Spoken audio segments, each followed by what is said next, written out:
మాతంగి అమ్మవారి యొక్క తత్వం. మాతంగి అమ్మవారు స్వభావం ఏముంటుందంటే, మోహరాత్రి అయినటువంటి మాతంగి మతంగుడు అనేటటువంటి శివశక్తిని కలుపుకొని పరిపూర్ణమవుతుందని చెప్పి శ్రావణ బహుళ అష్టమి బుద్ధావతారంగా భావించేటటువంటి తల్లికి ప్రీతిపాత్రం. మరి మూల బిందువు నుంచి వాయువ్య దిశకు విస్తరిస్తుంది. వాక్శక్తి మంత్రశక్తి అయిన తల్లి సర్వతంత్రిణి అన్నమాట ఈమె. మరి ఈమె ధరించే ఆయుధాలు ఏమిటండి అంటే, కరాంశు కేలిని ఖట్వాంగ ధారిణి అని చెప్తాం. ఘోర రూపి అయినటువంటి మాతంగి ప్రచండ చండిక పాశాంకుశాలను ఖట్వాంగాన్ని ఆయుధాలుగా ధరించి ఉంటుంది. సౌమ్య రూపి అయి ఉన్నప్పుడు చెరుకు విల్లు, పూలబాణాలు, చిలుకను, వీణను ధరించి ఉంటుందన్నమాట. అంటే సామరస్యంగా శాంతంగా ఉన్నప్పుడేమో చిలకని వీణని పట్టుకుంటారండి. ఈ ఆయుధాలు మామూలుగా ప్రచండ కాళిగ్గా ఉన్నప్పుడు ఏం చేస్తుందండి, యమపాశాలను పట్టుకుంటుంది, జుట్టుని పట్టుకుంటుంది, ఖట్వాంగాల్ని, ఇలాంటి ఇన్స్ట్రుమెంట్స్ అన్ని ఆయుధాలను పెట్టుకుంటుంది, వెపన్స్ని యుద్ధం చేసేటప్పుడు.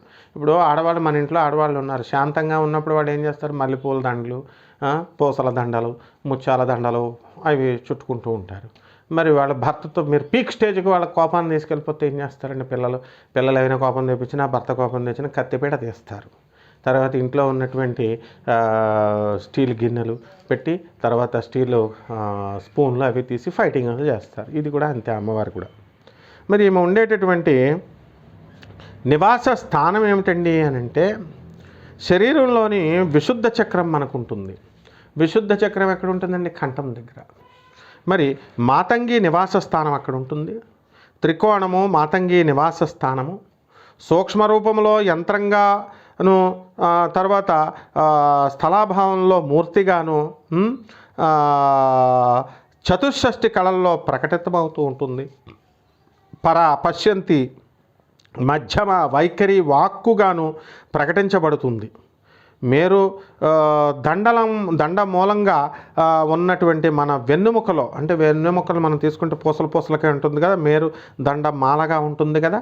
మరి మన వెన్నుముకలో తిరగబడినటువంటి ఆడ ఏనుగు తొండంలాగా మన అమ్మవారు మాతంగి నివసిస్తూ ఉంటుంది. తృతీయ నేత్రస్థానము నుండి, ఇక్కడ మూడో కన్ను నుంచి బయలుదేరినటువంటి శక్తిని జిహ్వాగ్రానికి చేర్చేటటువంటి సరస్వతి నాడి నివాసిని మాతంగి. అంటే నాలుక మధ్యలో మనం ఏమంటామండి, కొండ నాలుక అంటాం అక్కడ. తర్వాత జిహ్వాగ్రాన్ని, లేకపోతే ఈ నాలుక చివరన ఉండేటటువంటి సరస్వతి నాడి, ఆ నరం వస్తుంది కదా, ఆ నాడిని, దాన్ని మనం మాతంగి యొక్క నివాస స్థానం అంటాం. శరీర మండల విశుద్ధి చక్రంలో కూడా ఉంటుంది ఆ తల్లి. మరి అంతరార్థం ఏమిటంటే, సరస్వతీదేవి అవతారమే మాతంగి. అదే నేను చెప్పేది ప్రతిసారి కూడా. ఈ సరస్వతీదేవే మాతంగి తల్లి నాయన, కొత్తగా వచ్చిన దేవత కాదు ఈవిడ. ఆ తల్లి ఎవరండి, గౌరీదేహ సముద్భవాం మహాసరస్వతి. మరి గౌరీదేవత యొక్క శరీరం నుంచి పుట్టింది కాబట్టి అన్నిటికీ మూలశక్తి, ఆదిపరాశక్తి గౌరీదేవి. ఆమె దుర్గ నుంచి పుట్టినటువంటి రూపాలే ఈ రాజశ్యామల మాతంగి తల్లి. అలాగే ప్రత్యంగిర, బగళాముఖి, వారాహి, ఆ తర్వాత చిన్నమస్త, ఇవన్నీ కూడా దుర్గాదేవి శరీరం నుంచి పుట్టినటువంటివి. అందువల్ల మహాపండితులు అయినటువంటి వాళ్ళు చెప్పేటటువంటివి మరి మీరు చక్కగా వినాలి. అంతేగాని వీళ్ళు ఏదో సపరేట్ దేవతల్లాగా కపట బ్రాహ్మణులు, కపట జ్యోతిష్కులు వాళ్ళు చెప్తారు వాళ్ళ బిజినెస్ వస్తుందని చెప్పి దుర్గాదేవి హోమం చేస్తామంటే అట్రాక్షన్ తగ్గిపోయింది. సరస్వతిదేవి హోమానికి, లక్ష్మీదేవి హోమానికి వాళ్ళు డబ్బులు ఇవ్వరు. మతంగి హోమం చేస్తాం, రాజశ్యామల హోమం చేస్తాం, వారాహి హోమం చేస్తామంటే డబ్బులు ఇచ్చేస్తున్నారు ఈ జనాలు. ₹1,00,000 మినిమం. ఎవరిని చూసుకోండి, వాడికి చదువు వచ్చినా రాకపోయినా వాళ్ళు ₹1,00,000 అనమాట. ఈ బ్రాహ్మణులు కూడా ఎలా తయారైపోయారంటే, మొత్తం అందరూ వెళ్ళరు అలాగా. 10% బ్రాహ్మణులు మంచి వాళ్ళు ఎప్పుడూ ఉంటారు. వాళ్ళు ఇస్తున్నారంటే, విస్కీ పోస్తే మాంసం మటన్ పెడితే ఏ బ్రాహ్మణాన్ని వెళ్ళి పూజ చేస్తాడండి? ఈ బ్రాహ్మణులు రెడీ అయిపోయారు. అంటే ఆ డబ్బు కోసం దేనికైనా సరే తయారైపోతున్నారన్నమాట. మరి వీళ్ళు ఇది సాధన అని చెప్తున్నారు. ఎవరండి అసలు చెప్పేది సాధన? గౌరీదేవి అసలు మాంసం ముట్టుకుంటుందా? పార్వతీదేవి ముట్టుకుంటుందా? అసలు వేదాలలో చెప్పేస్తారు, ప్రతి ఒక్కడికి ఇదో ఫ్యాషన్. వేదాల్లో చెప్పేశారు, పురాణాల్లో చెప్పేశారు. అందులో అంతరార్థం ఆ మూఢులకి అర్థం కాదనమాట. Never the God touches the non vegetarian. మీరు తింటే తినండి, అది మీ ఇష్టాన్ని బట్టి ఉంటుంది. భగవంతుడికి ఆపాదిస్తారు మీరు తినేసి. భగవంతుడు అడిగేశాడు, మేకలను కోసేయడం. మేకల కోళ్ళని కోసే వాళ్ళకు కూడా నేను ఇచ్చేటటువంటి వార్నింగ్ ఇది. ప్రపంచమే చేస్తుంది. ప్రపంచమంతా మీకు ఎవరిచ్చారా ఆ హక్కు? కోళ్ళని మేకలను కోస్తున్నారు మీరంతా. అమ్మవారు తీసుకుంటుందా? అమ్మవారు మొక్కుకున్నామండి. అవా మొక్కులంటే పులిని మొక్కు నువ్వు. ఫారెస్ట్ డిపార్ట్మెంట్ వాళ్ళు వచ్చి లోనేసేస్తారు. లేకపోతే ఈ పులి వచ్చి నేను తినేస్తుంది కాబట్టి పులిని బలిలు ఎవరు? అంటే నోరు లేని మేకల్ని, నోరు లేని కోళ్ళని కోయడానికి తప్పు కదా? మిమ్మల్ని కోస్తే, మిమ్మల్ని ఎవడైనా కోస్తే మీకు బాధ కలుగుద్దా కలగదా? జీవహింస చేయొద్దని అమలా చెప్తోంది సినీ నటి. మరి మా సిస్టర్ ఆమె 32 సంవత్సరాలుగా మేమిద్దరం ఫ్రెండ్స్. మరి నాగార్జున ప్రతి శనివారం బ్లూ క్రాస్ సొసైటీకి వచ్చి పాపం ఆయన కూడా చెప్పేవాడు. ప్యూర్ వెజిటేరియన్ తను. ఆ తర్వాత మన మేనకా గాంధీ ఆవిడ చెప్తోంది సెంట్రల్లో. అయినా సరే మేకలను కోళ్ళను కోసేయడం, అమ్మవారు తినేస్తుందని అమ్మవారి మీద తోసేయడం చాలా తప్పు నాయన. చక్కగా మీరు తింటే తినేసేయండి, తినొద్దని మా గరుగుపట్టి నరసింహారావు గారు ఎవరు తిండి వాళ్ళు తినేసేయండి, ఎవరు వద్దని అంటారు.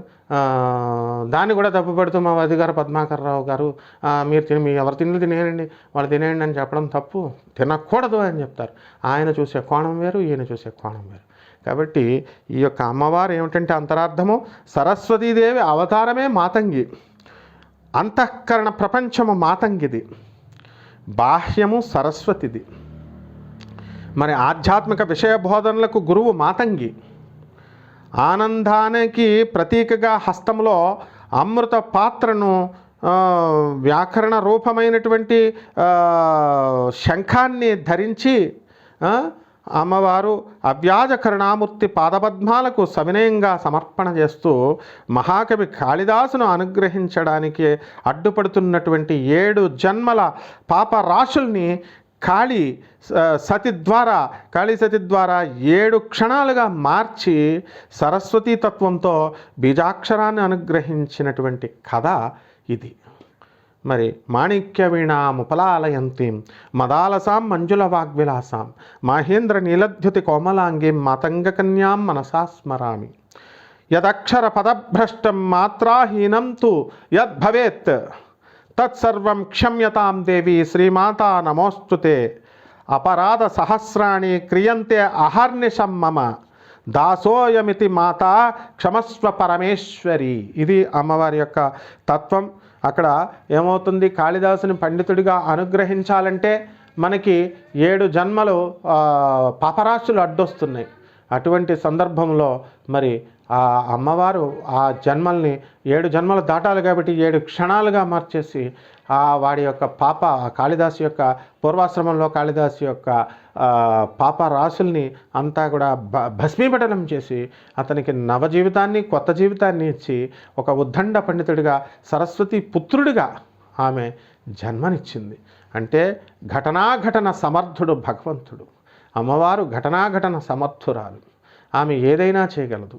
మానవ బుద్ధితో ఆలోచించకూడదు. ఒక గోడ ఉందండి, ఒక సూది కూడా పట్టినటువంటి కన్నం ఉంటుంది, అందులో సూది కూడా దూరదు. దాని నుంచి ఏనుగును దూర్పగలదు ఆమె. అంటే ఏమిటి, ఆమె తలుచుకుంటే మనం చేసేస్తే హోమాలు పూజలు చేసేస్తే ఏమి ఇచ్చేయాలని ఏం రూల్ లేదు. No conditions, you should not put conditions to the god. Unconditional devotion అవసరం. టోటల్గా సరెండర్ అవ్వాలి. దేవుడు ఫోటోలు తీసేస్తాను, దేవుడి మీద కోపం వచ్చిందండి నాకు, దేవుడు నాకు ఏం చేయట్లేదు అనేటటువంటి వాళ్ళు ఉన్నారు. మీరు ఏం చేశారని దేవుడి మీద అలుగుతారు? మీరు కఠోర తపస్సులు చేశారా? పేద ప్రజలకు ఏమన్నా సేవలు చేశారా? మీ భర్తలతో మీరు కాపరాలు చేసుకుంటూ, మీ అత్తమామల్ని మీరు సరిగ్గా చూసుకోకుండా, మీ ఆడపడుచుల్ని మీరు సరిగ్గా చూసుకోకుండా, మీ తల్లిదండ్రులకు మీరు సరిగ్గా చూసుకోకుండా, వాళ్ళకి ధన సహాయం కానీ వార్ధక్యంలో ఈ సేవలు చేయలేనటువంటి వాళ్ళు మీరు కొంతమంది విపరీత కోరికలకు వారతారు. మా అత్తగారులు చచ్చిపోవాలా, మా ఆడపడుచులు చచ్చిపోవాలా, మా ఆడపడుచులు విడిగా ఉండాలి, పోనీ చచ్చిపోకపోతే విడిగా ఉండాలా. మరి ఇలాంటి కోరికలతో ఉన్నటువంటి మీ విపరీతపు కోరికల్ని అమ్మవారు తీర్చకపోతే అమ్మవారిని నిందిస్తారా? ఇది ఎంతవరకు సమంజసం? కాబట్టి ఈ యొక్క మీరంతా ఆలోచించండి. ఈ రోజున ఆధునిక యువత మీరంతా కూడా అత్తమామల్ని, తర్వాత తల్లిదండ్రులని చూడకుండా సెల్ఫిష్గా తయారైపోయారు. మీరు కొంతమంది 5% మంచివాళ్ళు ఉంటారు. ఓకే ఇలా కోరుకున్న వాళ్ళ కోరికలు కూడా వాళ్ళు మంచివాళ్ళే అనుకుందాం. But you should serve the old, you should serve the poor. అప్పుడు మాత్రమే మీకు ఈ అమ్మవారి కటాక్షిస్తుంది. అంతేగాని కుంకాలు పసుపులు వేసేసి నిమ్మకాయలు బూడిద గుమ్మడికాయల దీపాలు పెట్టేసి యూజ్లెస్ థెరపీస్, యూజ్లెస్ రెమెడీస్ టీవీల్లో, యూట్యూబ్లో చెప్తున్నటువంటివన్నీ చేసి మీకు ఫలితం అమ్మవారి అనుగ్రహం వచ్చేయాలి, మేము కోటీశ్వరులం అయిపోవాలంటే మాతంగి పిచ్చిది కాదు, మాతంగి తోలు తీసేటటువంటి అమ్మవారు. కాబట్టి అమ్మవారి యొక్క కరుణా కటాక్షం కోసం మీరు పెద్దల్ని సేవ చేయండి, పేదవాళ్ళని సేవ చేయండి. తప్పకుండా మీకు మంచి జరుగుతుంది, అమ్మవారి అనుగ్రహం లభిస్తుంది. శుభమస్తు.